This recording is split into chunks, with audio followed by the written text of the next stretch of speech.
Today, I will share a detail about spotlights that often goes wrong, an issue that even many professional designers frequently overlook.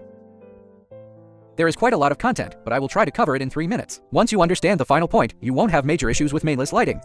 First, try to use spotlights for accent lighting. The lighting effect will be more layered, and it creates a stronger sense of sophistication. Many online recommendations show spotlight scallops hills. While the light is brighter, it lacks a clear focus. Second, for wall washing spotlights, it is generally recommended to install them 30 centimeters away from the wall. For areas with drop ceilings, avoid the light being blocked. We suggest using a 90-degree adjustable spotlight installed at least 40 centimeters away from the ceiling edge. Third, in areas with lower ceiling heights, the wattage of the spotlights should be reduced to avoid overexposure.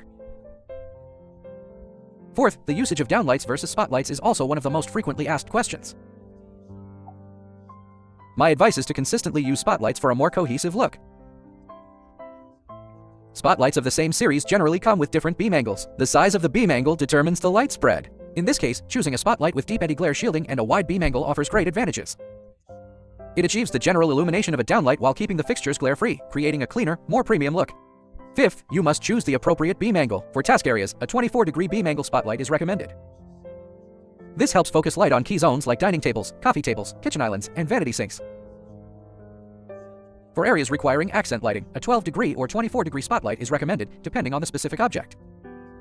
For basic ambient lighting, you can opt for beam angles of 36 degrees or higher, paired with light strips for soft, layered light. Sixth, there are still many people who don't know how to position spotlights. I've seen many installed right above the head of a bed. As soon as you turn them on, they shine directly on your head, giving you the uncomfortable feeling of being blasted by high beams. My advice is, whether it's the head of a bed or other areas, do not install spotlights directly above where you sit or lie down. Seventh, don't use spotlights on open shelving units, especially when you have cabinet doors on one side and open shelves on the other. It will create a harsh cutoff line, similar to the issue with ceiling edges. Eighth, although wide beam spotlights can supplement basic ambient light, remember not to use spotlights for everything. This will create excessive contrast between light and dark, compromising comfort. The correct approach is to pair them with light strips.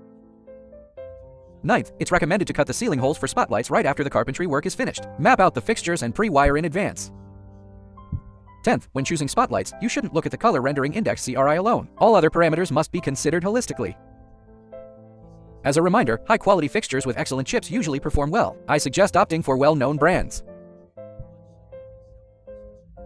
11th, you must practice restraint when using spotlights. Although they can supplement basic light, they shouldn't be the sole source.